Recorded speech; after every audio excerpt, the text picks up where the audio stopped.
Hi, and welcome back to This Week in Voice for Episode 5, Thursday, August the 3rd, 2017. This episode is sponsored by VoiceXP. This is our first episode of This Week in Voice where we have VoiceXP signed on as our exclusive sponsor. Please take the time to go check them out at voicexp.com and learn how they can create an Alexa skill for you or your organization. We're very pleased, very grateful to have joining us today three amazing guests. Patrick, I will start with you. We've got Patrick Givens from VaynerSmart. Patrick, say hello. Hey, Bradley, and hey, everyone out there. Glad to be on today. Patrick, thank you very much for setting the time aside. Patrick leads the VaynerSmart division at VaynerMedia, which is a full-service digital marketing agency headquartered in New York. His group brings Vayner's mission of cross-platform digital storytelling to emerging platforms, with voice first being one of their primary areas of focus. Patrick, thank you very much for joining us. Our next guest is Tobias Goebel. Tobias, thank you very much for joining us. Great to be here. Thank you. Tobias is Director of Emerging Technologies at Aspect and has worked with voice technology for nearly 20 years. He is a frequent speaker and blogger on topics around customer service and, more recently, the re-emerging chatbot, NLP, and AI technologies. He now leads the global chatbot program at Aspect. Have a look at www.aspect.ai and check out Aspect's NLU lab, or say hi to Ivy, Aspect's digital employee, at the link provided on thisweekinvoice.com. Tobias, thank you very, very much for being part of this with us. Thank you. And we have Brian Roemmele. Brian, say hello. Hello, everyone. I feel like I say this every week because I do say this every week. If you have not downloaded the Multiplex app, you need to hit the pause button on the podcast. You need to go to the web browser, type in readmultiplex.com, go and download the app, and then subscribe, and you will be much, much smarter. Brian, thank you for joining us. Thank you, Bradley. And I got to say, I'm extremely excited because Patrick and Tobias are just brilliant, and I'm going to be basking in all of their knowledge today. So really exciting show here. I'm pretty excited, too. So with that, we will get to the news. Our first story this week is from Wired Magazine, and this one has been getting a lot of attention. A hacker turned an Amazon Echo into a wiretap, and if you read through the story, it's actually a pretty interesting account of how a hacker took the Echo apart physically and installed some hardware additions to it, in addition to a little bit of software, and basically turned it into a listening device that could not only be activated remotely as that person saw fit, but also it had complete control over the surrounding environment. And Brian, I want to start with you on this story this week. Privacy is a big issue. We talk about it explicitly every week. If we don't do that, it's sort of inherent. It's part and parcel of every topic.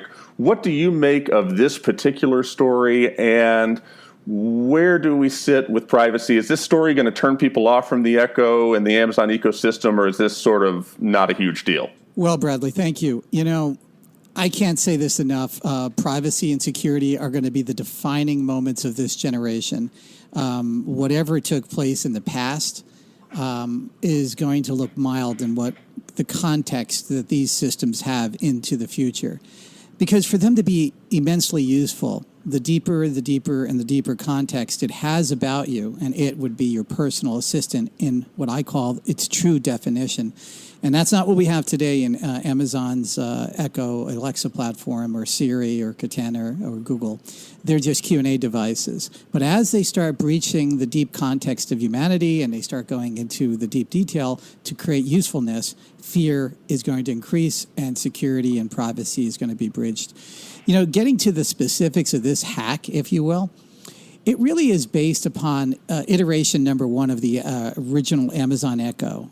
Below the rubber flap of the original Echo was sort of a access point, if you will.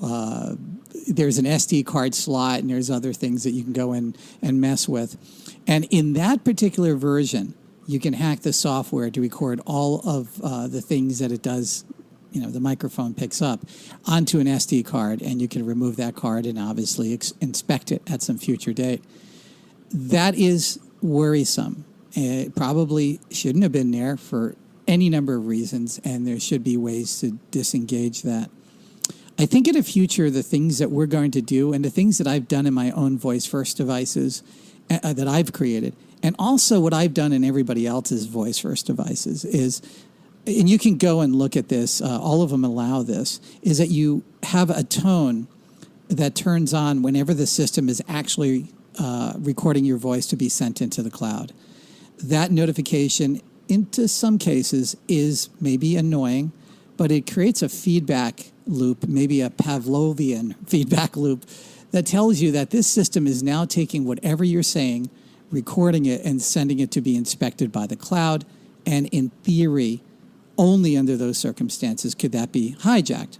But in reality, we learn that a microphone is a microphone, right? But at least that goes some of the way. I believe that we should turn those things on by default. I think whenever you say Alexa, like we'll hear it here, you just heard that tone. If it was close enough, there's a tone that pops up. And that's turned off by default. And that is not a good idea, I think, ultimately. So that's under normal use cases. Under, hacking use cases, I believe that ultimately we're going to have fully encrypted microphones with signature encryption, so that if anybody were able to take anything out of that microphone, it would be useless. They literally would not have anything from the diaphragm of that microphone backwards, meaning that the microphone itself is an encryption mechanism. I believe that that is one of the easiest ways to stop that sort of hacking. Now, of course, somebody can always plant a microphone in a room. That's never going to stop. But to be able to go to the consumer, and I'm releasing something here that I do have an application for a patent in some ways for, so there are ways to do it with not through my mechanism, but to encrypt the audio coming directly out of the diaphragm of the microphone, meaning no wires lead out of that microphone and has any analog audio. To do that in an epoxy self-contained device, to do that gives you a general sense of security that it is about as secure as a financial transaction, which is, by the way, I believe the standard needs to be when something is listening or watching you. I believe video is going to have to go down the same road ultimately when it's unattended and ambient in this regard. So, yes, this is a big problem. It is only going to get worse before we all put our minds together to make it better. There will be structural advantages to some companies that get this quicker, and I don't think we could talk about it enough. Brian, I couldn't agree more with the necessity that the hardware itself and then the handoff of the voice recordings be secure. When we look at this at Vayner from a marketing standpoint, we're really starting to look at what does adoption of this space look like from the users out there. Because ultimately, we're trying to find a place to engage an audience. That's really why we would bring brands to operate or personalities to operate in the space. So I loved, Brian, your point about the feedback loop. And to me, that's a step in the direction of these platforms providing not just great transparency of exactly what is being collected at each moment and who has access to it, but beyond transparency and the ability for someone to look into these details, actually proactive honesty, really reaching forward and telling people exactly what's going on at every moment. We're asking people to start bringing a new level of connectivity into their lives, their homes today, and then well outside of their homes in the near future.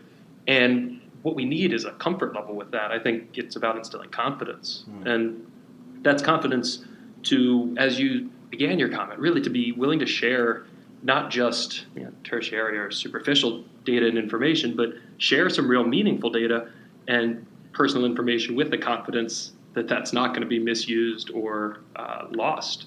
Because it's only with that data that we can actually move from the novelty experiences that we're seeing all over the platforms today into real utility.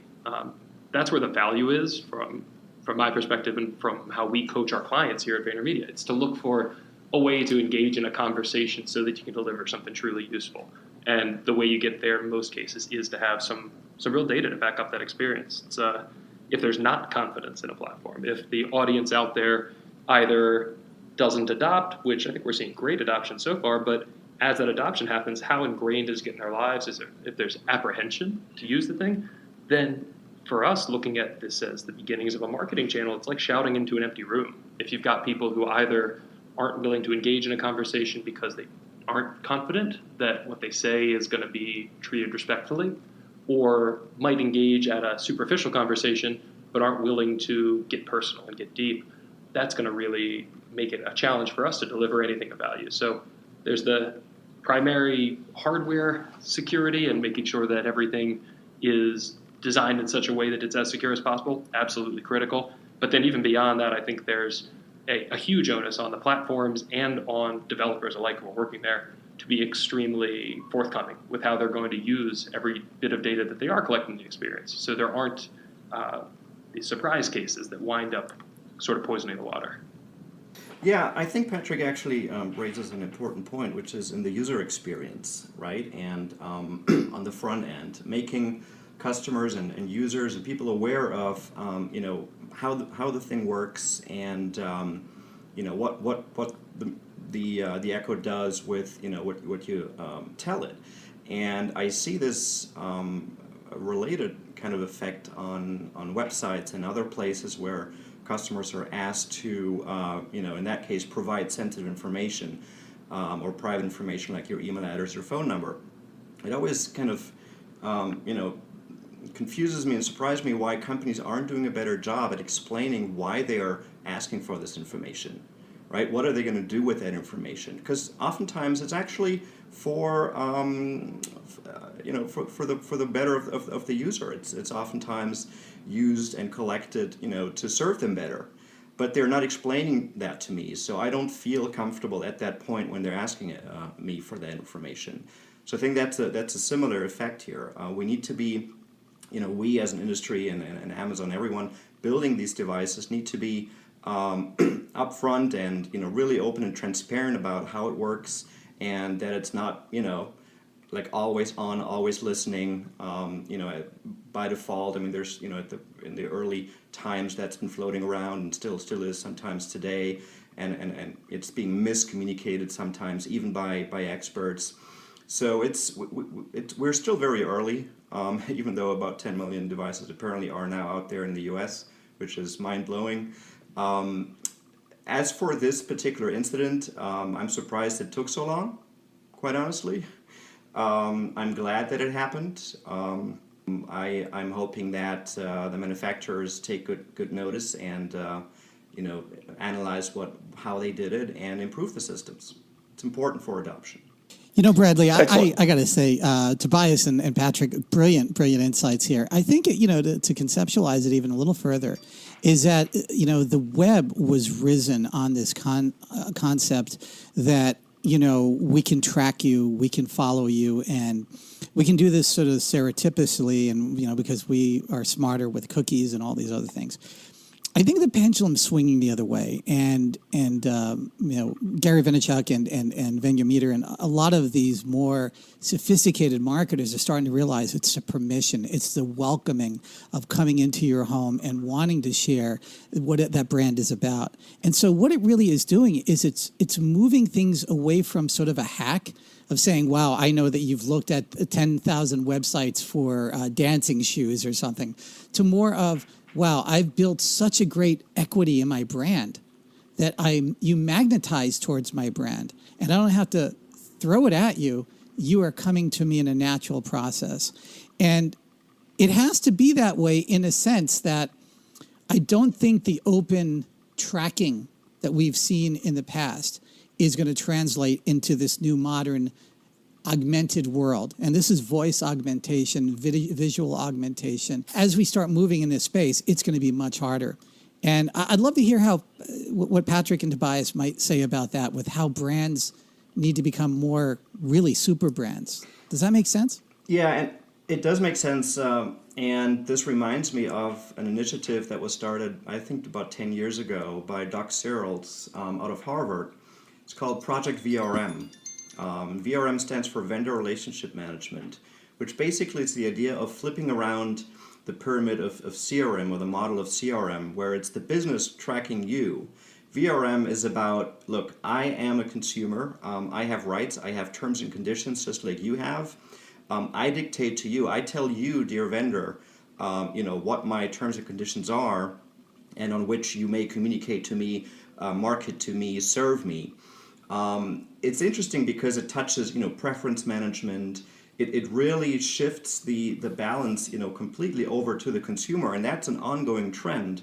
Now, the Project VRM community, if you Google it, is still fairly small, I think, from what I've observed. I monitored and watched them more closely a couple of years ago, and I've stopped doing that because there's so much other interesting stuff out there to pay attention to. But I think it's related, and I think it's a slow shift in the society, in the world, away from businesses towards consumers.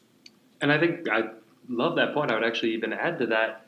It's really interesting when you do look at, while legacy systems that are in place here, be it the media buying structure or even just ad-supported publication networks, may not incentivize such a one-to-one and honest and open relationship. Ultimately, as we're marketing on behalf of our brand clients, the most efficient programs we can have are those that someone wants to be a part of. Trying to chase people around the internet and drop our ad in front of them in just the right moment is really hard, and it's expensive. And we would much rather build an experience that merits people wanting to be part of it. And so that's exactly how we're looking. I mean, we're so excited about the various opportunities that AI starts to enable for us across platforms. And so voice is obviously a great place for us to start in that space. And the whole goal being we build something worth coming to. So instead of it being like it's a tax on the content that you're going to see to work around our ads, we actually want the marketing materials. That's why we talk about it as storytelling rather than ad production. We want to make something that you care to come find and engage with a little bit more. So that's absolutely the model that we are trying to shape towards.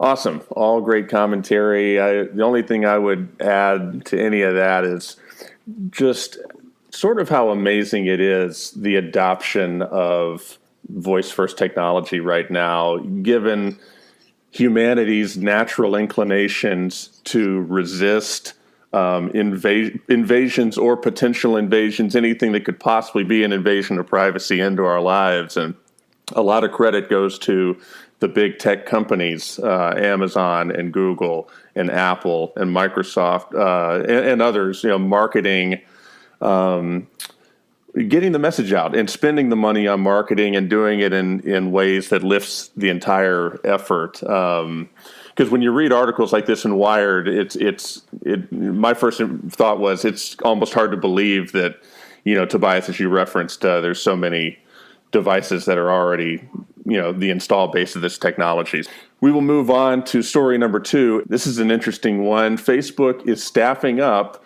This article talks about how Facebook is actively hiring veterans from Apple to produce a voice assistant that will go along with their hardware. Last week and possibly even the week before, we talked about Facebook's Echo Show ripoff, basically, competitor, if you want to put it that way. And we talked about how viable that may be in the marketplace. And obviously, Facebook is going to go hard on this. And this article speaks to that they're looking to put the manpower behind it. And Tobias, I will start with you. What should the layperson or just other people in the industry take away from Facebook's efforts right now to get into the voice-first space? Well, think about what they say they do, right? They're in the world to connect everyone to everyone. And what better way than to do that on a device that sits in your home when you're on your couch? I mean, I've always kind of looked at the Echo when it came out as a product that closed the loop, that closed the cycle and closed the gap that we had in terms of technology connecting us to others. When you're driving and you you can't do anything but placing phone calls. When you place phone call, you have the phone in that environment. When you're at work, you're in front of a computer, you have the web browser, you have the your desktop, your laptop. When you're out and about, you have your smartphone. You can use texting. You can use phone calls as well. When you're at home and you want to connect or you want to get stuff done, you didn't have anything. You had to pick up the phone, after a day of staring at screens and, you're kind of tired, you're laying on the couch. Now you have a way to get stuff done. And we've seen that with how Echo has introduced the drop-in and the call feature and the messaging feature, which I'm using more and more with my folks over in Germany and my brother there.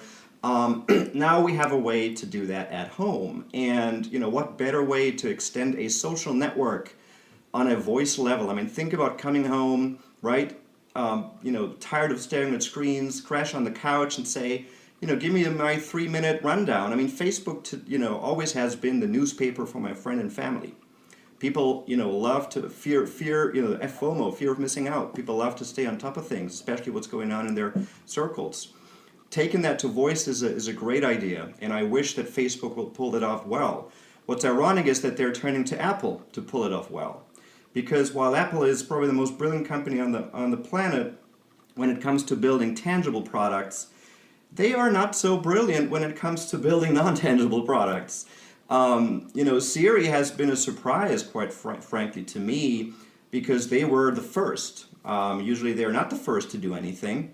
Now you could argue both ways. You could say they were, the first to bring out voice tech, but it was basically, a new way of an interface after everyone else has tried interfaces. Apple came and did it right. You can argue that way, or you can say no, they were the first to bring out a voice interface. But look how poorly they have evolved it over the years. They have not opened up, right? They've added a handful of new third-party integrations like OpenTable and others over time. Fandango, I guess, for movie booking. Very poor, very disappointing, and I think it won't change until Apple hires a chief voice user interface design officer. They have a chief design officer, that's Joni Ive. Voice user interfaces are a different animal, and I don't see that they're doing that well. So that surprised me that they're hiring from Apple, but it doesn't surprise me at all that Facebook sees the potential of a social network based on voice and hearing your friends and family give you updates. Sure, and Bradley, you plugged Brian's multiplex publication in the beginning of the episode, and I'm going to give it another shout now because I'll say, Brian, your write-ups on how Facebook's voice system will be radically different in the ways that you anticipate they're positioning it have been super informative to me. It's something we've been reading and passing around the office over here. Thank you. So, and I start really, Tobias, from very much the same place that you do. What is Facebook's business? Ultimately, isn't it making connections between people and then finding opportunities to monetize as those connections are made, whether that be advertising placements, whether it be commerce in those connections? And just like we're talking about here, they see the same shift in where that attention, where those connections are happening. More and more voice first, more and more of these things moving from a screen-based system, or at least screen first, into something where it's voice first and certainly visually accompanying, but operating the space around you. So not a tremendous surprise, I'll say, that we see something coming from them in this space, but very interesting and very, to my mind, exciting to see what the differences that they start to build into their version of experience are.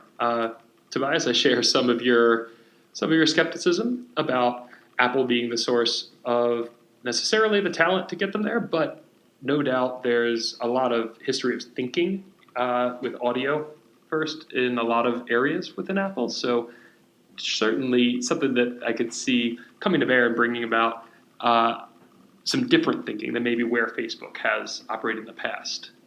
Not sure yet from our side exactly what this is going to look like and how the difference in what Facebook ultimately offers will stand out from where Amazon and Google take things, where Cortana comes into the market, et cetera. But really something we're interested to find out, and coming from the marketing side, obviously, Facebook has substantial support there for a lot of the efforts that we put forth. So really interested to see what unique turn they put on the types of voice interactions they're encouraging, and then what that winds up opening up for us.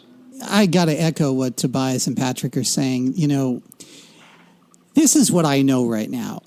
There are not enough individuals on the planet right now that understand voice to the level that's necessary.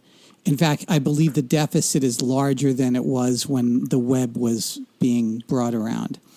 In fact, some of the legacy skills that one might have from building web pages don't immediately translate into building really good voice applications, as I'm sure Patrick and Tobias would attest to. And it creates a completely different mindset.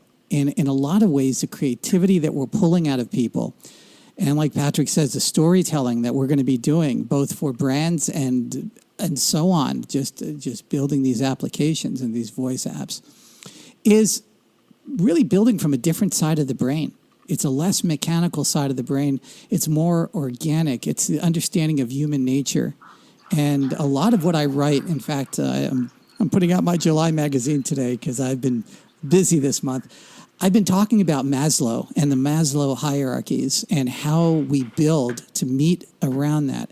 And it sounds esoteric until you understand that we have about 65,000 thoughts a day. And about 90% of those 65,000 thoughts are the same thoughts we had yesterday. And when you can typify human thought and potentially human behavior in those thoughts, you've now reduced it down to a substantially lower number of what's really going on in somebody's brain. Now, is that mind reading? No. It's to try to understand volition and intent that a person is trying to reach in their life. And Maslow, he's believing that we're all trying to transcend to a much higher awareness state.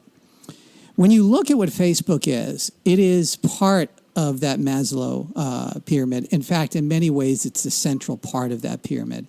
Certainly isn't the physiological needs that people have, although the addictions that, I will say that Ahmed would normally bring up. Yes, he would. Yeah, the addictions that we have become physiological. That is a good and a bad thing. But I think for all of humanity and even for brands, addiction ultimately is not a good thing because it really ultimately breaks that person. And by the way, they probably will have less money to spend in the future if they're truly addicted to something. So in the long run, it's not a good thing. But Maslow is very clear in identifying that we are transcending and ascending to these higher states, to be let's say, become self-actualized. This all sounds like New Age thought until you realize it's exactly what we're doing. Facebook is part of that journey, and we're infants in it, and we really don't know what we're doing because it is, in a way, something new. We have the ability to create a persona of ourselves, a reflection of maybe what we hope to be, a self-actualized, look at me on Instagram and look where I'm vacationing and all these other things that we do, which may not ultimately be where these things wind up. Now, when you're dealing with Apple has an incredible brain trust. They have some of the most brilliant people on the planet. I would argue that Apple is a brilliant company doing brilliant things, but I think a lot of people would agree with me that they didn't do very well in extending Siri. The Alexa market was serious to lose, and they lost the first round. That technology was far more advanced than anything in the market at the time. We're talking almost 7 years ago. The last act, I say this a lot, the last dying act of Steve Jobs was to acquire Siri because he saw it as the future of the company, in quotes, period. And he saw it even more profoundly important than anything that came before. I don't think that we could say that that's what has happened over the last few years with Siri. So that does create internal frustration, and it's liberating some of that talent. But here's the interesting part. Even if we take everybody that is available in this industry and line them up, it is woefully inadequate for what we're going to need right now and what we're definitely going to need in the next 10 years, but most definitely the next 3 years. The next 3 years are going to be a very crazy time where people are going to start trying to adapt the new skills. We're in excess of I would say over 15 million single standalone devices in the United States right now that are voice first. And that number is going to increase orders of magnitude after HomePod is out, because that will have a raising of the harbor, the full moon effect on the harbor, if you will, for all of these devices and all the other ones that are unannounced, including Facebook. Hopefully that's the role that Voice First FM can help play, is putting quality information out there so that as people exit one sunsetting type of technology or look to make some sort of other change in their lives, that this can be a source of information for people to get caught up and learn about this emerging sector. But one thing that we do disagree on, it is possible that, I can see a future where, you have different devices and so forth. But with the Echo Show specifically, you're not going to have two of those things sitting on your nightstand. You're just not. You're going to have one. And so who's it going to be? Is it going to be Amazon? Or is it going to be Facebook? Or is it going to be somebody else who comes up with something even better than both of them? So while it may be true, and this is just my opinion, of course, while it may be true that there's different use cases and places to plug in your house and this, that, and the other, and you'll have several different voice assistants doing different things, one in your car, one in your kitchen, one in different places, you'll only have one on your nightstand, and you'll only have one in your kitchen, and you only have one in your car. And so there's different battlefields that have to be won. You know what I mean? Yeah. Bradley, I got to say this just to make it more clear, to put a finite point on this. I fully agree with you under that context. Yeah, if the battle is for a standalone device with a screen, you're going to bias yourself into one direction based upon how you use these systems. But as the technology improves and the screen that you need is virtual, and maybe it's a VR hologram, because that's where this is going. The idea of glasses are a stumbling block. They're not the end point. The end point is it's going to be holographed in front of you. Now, that sounds futuristic. I've already seen technology. I've been in some of these labs. I can't say which, where you can display imagery right in front of your face, and you can have it as large or as small as you want, and the screen is virtual. So if you want to see a screen or 10,000 screens, they can be arranged along your physical space, and you just turn your head and look at them. It's quite fascinating. Hey, that'll be cool when it comes out. I want to believe. It's like the X-Files slogan. I want to believe in what Facebook's doing, and our next story ties directly into that. So we're going to go on to the next one. But it's easy to sit here and hate on what Facebook's doing, but the reality is I hope that they are successful. And the third news story this week is very interesting to me personally, and perhaps to y'all on the panel. We had our first bit of fake news in this show, as well as voice in general. I think there's a big story that we covered about how Facebook had, as the story went, Facebook researchers shut down a conversation, I guess, between two chatbots that had started talking to each other, these two chatbots, and chatbots is not exactly the right term, I guess primitive AIs or whatever you want to call it. Certainly some of the articles referred to it as AIs. These two things were talking to each other, two computers. And they decided, you know what, we don't need English. What a garbage language. And so they just made up their own much more elegant solution. And Facebook looked at this and said, this has gone far enough. We're shutting down Skynet before it starts up here.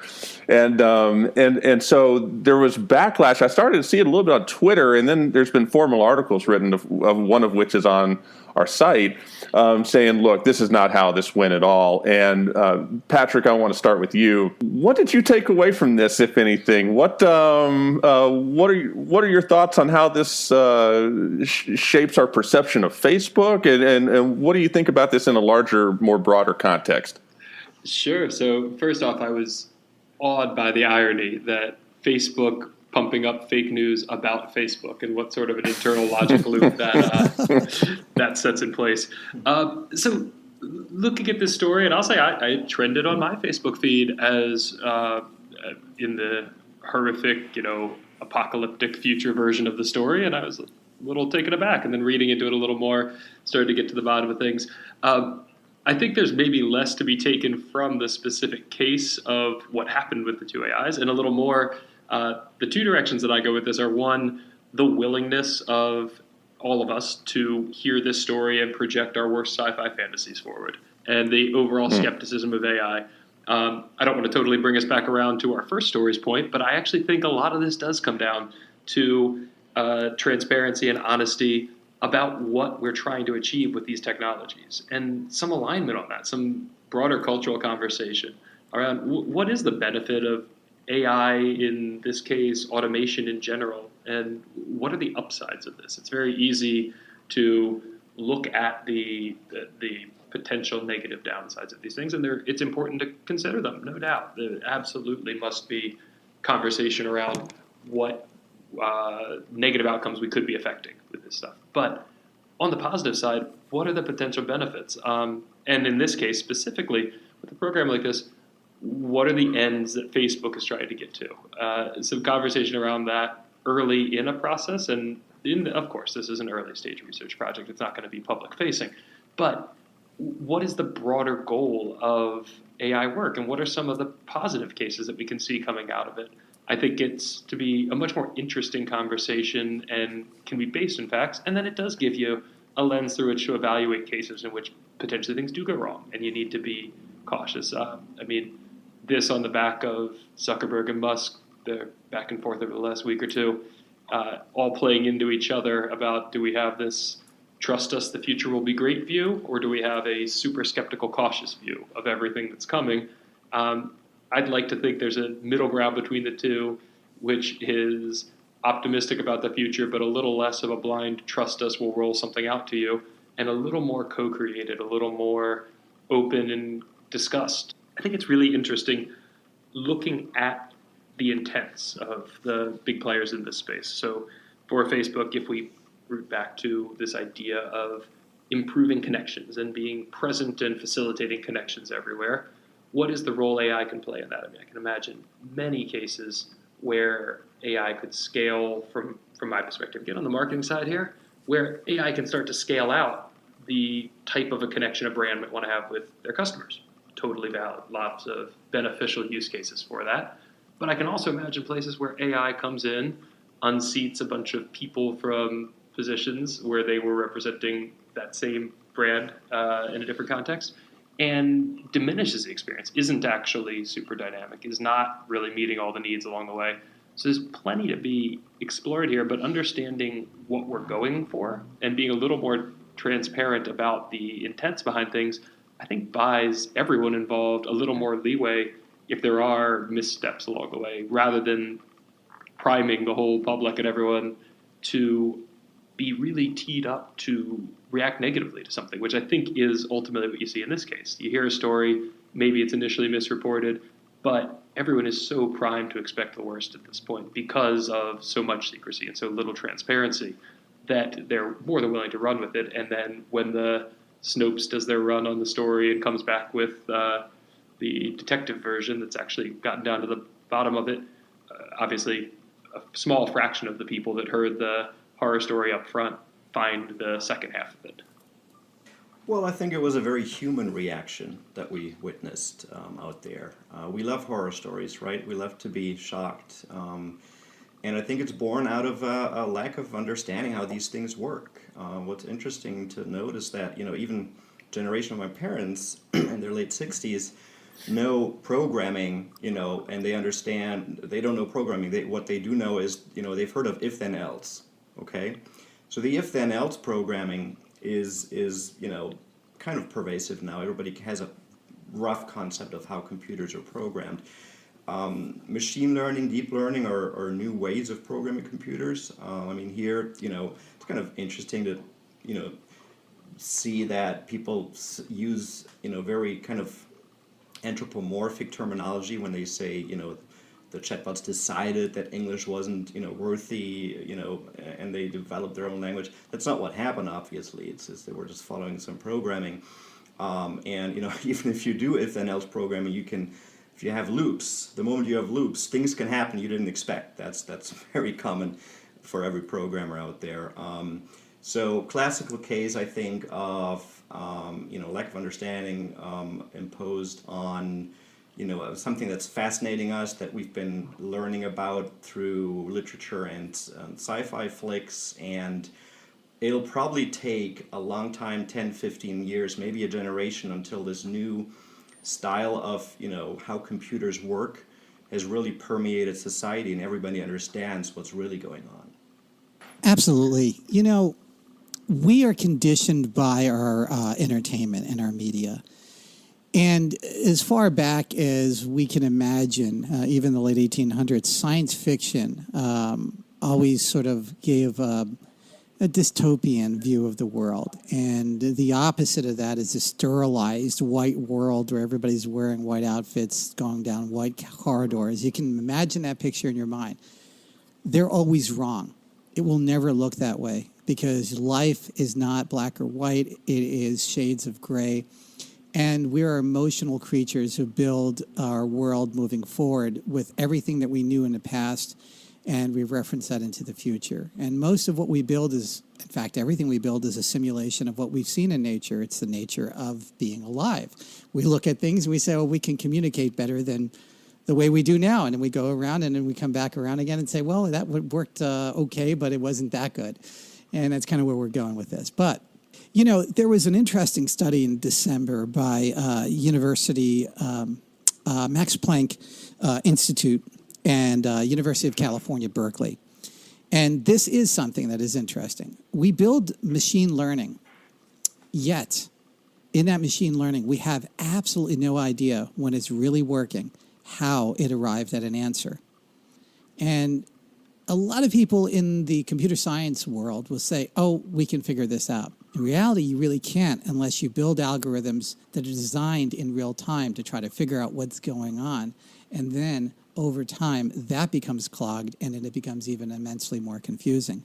So the idea of what learning is, whether it be human learning or machine learning, is always a black box. There's inputs and there's outputs, but we may never really truly understand what the middle is. And now I add one more thing, quantum computing, where we're literally playing with Schrodinger's cat. I mean, we're putting in all these inputs. It is looking at every possible world that ever could exist. And I really mean that. That is exactly what's going on in quantum computing. And then it materializes into a reality when it's being observed. This is a known element of quantum physics. That's what quantum computing is going to be about. So this is not going to get any more crystal clear anytime soon. It is going to become more strange, more complicated, more potentially creepy. And there's going to be a whole lot of science fiction written about it. This Week in Voice is brought to you by VoiceXP, blazing the trail in voice technology. VoiceXP is taking the lead in developing Alexa skills for the best brands in the world. With VoiceXP, all you have to do is say it to revolutionize your marketing strategy. Let me tell you something. We've been doing these Voice First FM podcasts for the last few months, and it's just been a miraculous ride. Tons and tons and tons of new people listening, talking to us about the podcasts, and sharing this experience with us. And the folks at VoiceXP, who are doing fantastic work, are our first official paid sponsor of both This Week in Voice and the Voice First Roundtable, our interview show. And we are very grateful to them. And in turn, we would ask you to go check them out and take a look and see what they're doing. And if you work for a small, medium, large company that needs an Alexa skill, call them up, look at the website, reach out, and see if they can help you, because they probably can. We now turn to the fourth story this week, which is that Amazon has taken the Google Home and Chromecast TV integration and brought it to their own ecosystem, which is just a continued part of the ongoing competition in the space. Tobias, what do you take away from Amazon's move with this? Well, I want to cover a particular aspect about, controlling TV with your voice first.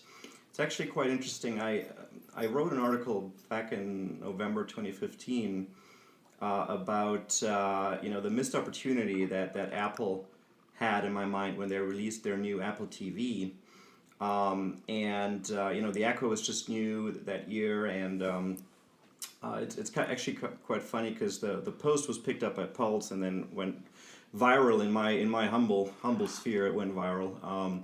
But what I try to explain is that the Echo with how it was new at the time was really how the Apple TV should have been. TV being kind of this, the center of a household in terms of, the physical location oftentimes, where the family gathers. I've gotten some comments from people saying that's kind of sad, but I think it's reality. And when you compare that to how TV makers have tried to make the usage of TV easier over time, when the TV remote came out. And we probably had some naysayers there that said, well, I can, get up and switch the channel just fine. I don't need another device in my household. So that went away. Everybody got it and, cannot do without anymore. Controlling the TV over your voice makes a ton of sense. I had thought, and maybe that was in Steve Jobs' mind when he, kept saying and talking about the TV as a next challenge, and he couldn't fulfill that vision that he probably had. But it makes tons of sense. It fits into the user experience at that point in time. It's from a UI perspective, it makes sense to leverage that as a methodology to control the TV. Others have done a poor job, I think. Apple, again, I was somewhat disappointed when I saw what they did with Siri on Apple TV. They gave it the same name as what we know as Siri, but they completely crippled the functionality there, which is not something you just don't do in the world of UX and UI, because they set expectations around what they did there with the introduction of Siri on the Apple TV, and then they under-delivered. But integrating the competitor systems, again unifying that into one and the same platform that people have been having in their homes for a while now, I think is a very smart move. Moving on to story number 5, the future of difficult financial conversations belongs to voice assistants. This is a fascinating look at the USAA and how voice assistants are being brought in to have conversations on spending and saving and different, difficult financial topics with some positive effects. And Brian, I turn to you for this. What do you take away from this article, and do you think this is part of the future? Well, I absolutely think it's part of the future, and there is a whole lot going on in this type of technology. The banking world and the, let's say, voice commerce world are going to converge. And the idea of being able to actually speak to a banker and to have financial information, to have all of these things presented to you in a private space, this is where near-field communication really plays a factor, and Apple dominates in the near field. So I think it's a great beginning. I think we're going to see a lot of banks moving into space, and I'm really excited to see it charge up. And it is amazing to actually see how quickly they have been able to get to this, to sort of this place. I had really guessed it would probably have taken maybe another year to see this type of application. So it's awesome. Turning now to story number 6. This is written by one of our panelists that we're very fortunate to have on the show. Tobias, talk to us about when voice meets impulse buy. You wrote a fascinating piece on VoiceBot AI. Really pleased to shine a light on it, but talk to us about your thought process in writing that and the experience you went through that led up to writing that article. Yeah, first of all, thanks for picking this one for this week. I wrote it on an impulse. It didn't only make that purchase decision on an impulse, but I also wrote this article on impulse because I realized that is the key. The way what I describe in this article is 2 things. First, I shared something that literally happened in my household. 2 stories actually. One was the fly swat, and I made an impulse buy decision to get a fly swat when I saw that fly in the kitchen. And the other one was the broken cable, and I turned my head around and said, Alexa, reorder lightning cable. Sure, this only works for commodities, but think about it. It's truly amazing, and it's a dream come true for marketers. They've been trying to reduce that time, from, shop. I mean, you're essentially condensing, that entire customer journey from, researching and deciding to buy and then finding a vendor and comparing offers and then making the purchase decision, getting it delivered. Except for the getting it delivered, and Amazon's working on that, this all happened in 20 seconds for me.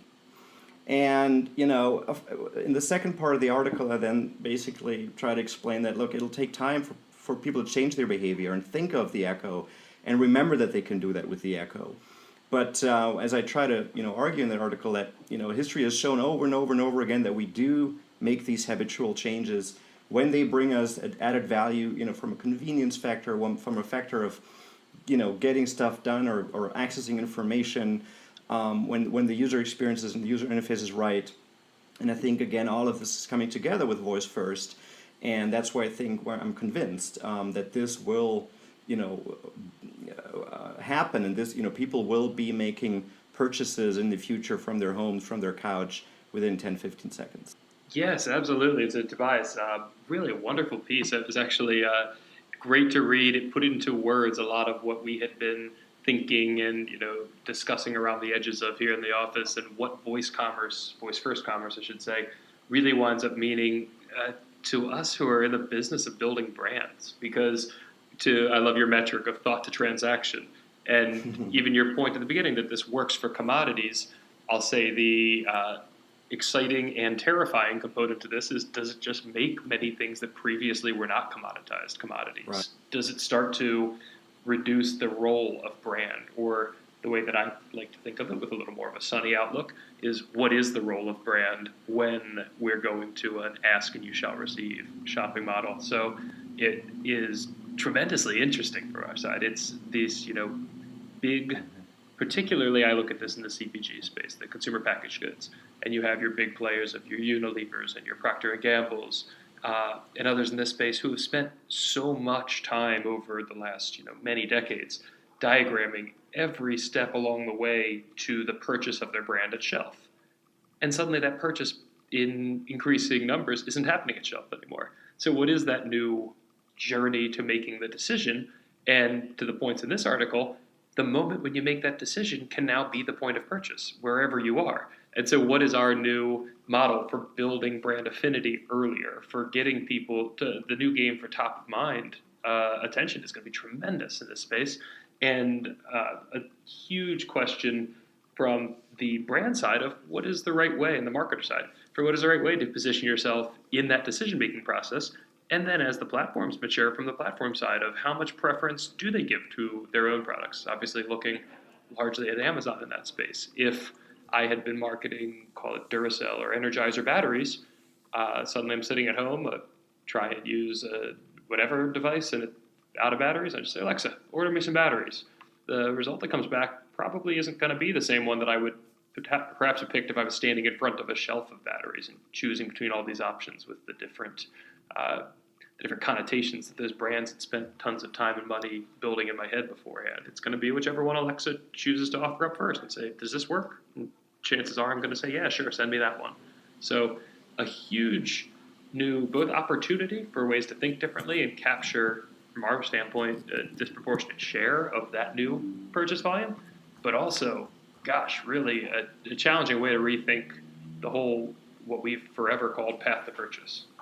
Yes, Tobias, incredible article. I've been spreading that around, and it really not only magnifies but focuses on the whole challenge that brands really have. And echoing what Patrick is saying, and then some, I think that anybody listening to us today that is selling anything, and I would say most definitely any CPG brand, if they don't really have a voice-first narrative and storyboard and persona developed, it is getting very late in the game. This is going to be equivalent to what brand building was in the 1950s and 1960s when the TV has arisen. And it is just a big opportunity. So, yes, brands are possibly going to be passed by, but it does give the opportunity for the brand to reinvent itself. So Tobias has brought attention to that. Excellent. Yeah, great article, Tobias. Really well written. With that, we turn to our final story of the week. which is about the intersection of publishing with voice first technology, discussing how Fashion Fix Daily has become the first fashion magazine to publish on the Amazon Echo. And this is a really interesting one.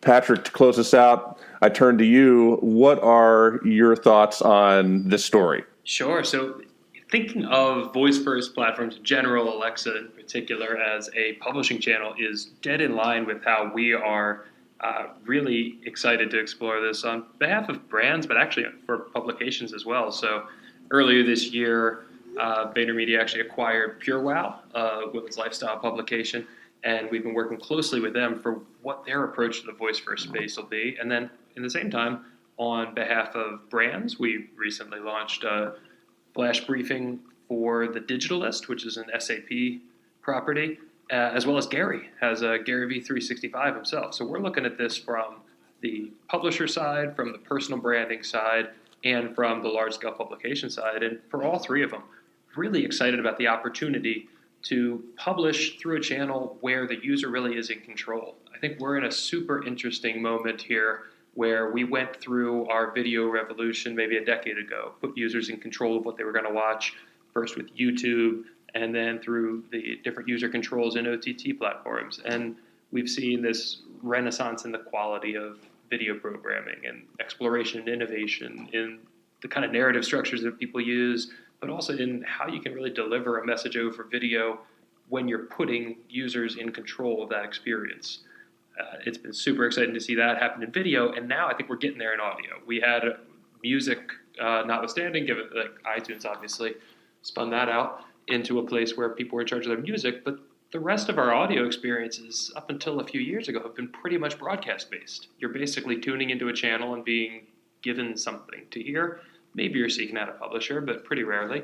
And now at the intersection of what podcasts are evolving into and where the voice first platforms are going, we have this incredible opportunity to take audio content and put it out in such a way that either in the flash briefing model, users are opting in to hear something from us every day, and then what's that little nugget of information, something that's going to set me on the right start to my day, or a little update that I want to share on a daily basis, or even in interactive skills, where we're still using them as a publishing hub.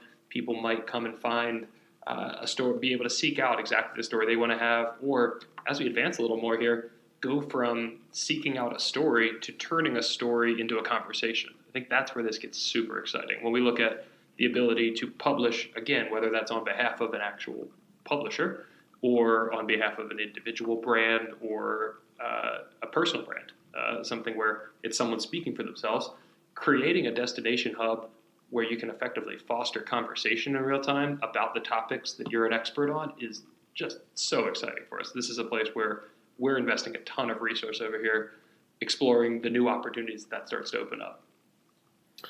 Well, and this is exactly how my company, Score Publishing, got into the voice space, is clients asking us, all right, we got this existing content. We've got this voice ecosystem over here, these various voice assistants. We all know even the first thing about them or what to do with it. How do we leverage our content in this new world? And so it's fascinating for me to see this as well, and appreciate your take on that. So, gentlemen, thank all three of you for your time this week. Thank you so much. It was wonderful to be on. Thank you so Thank you, much. Brad. Thank you very, very much for sharing your time and expertise, not just with me, but with the audience as well. And with that, this is episode 5 of This Week in Voice for August the 3rd, 2017. Thank you for listening, and until next time.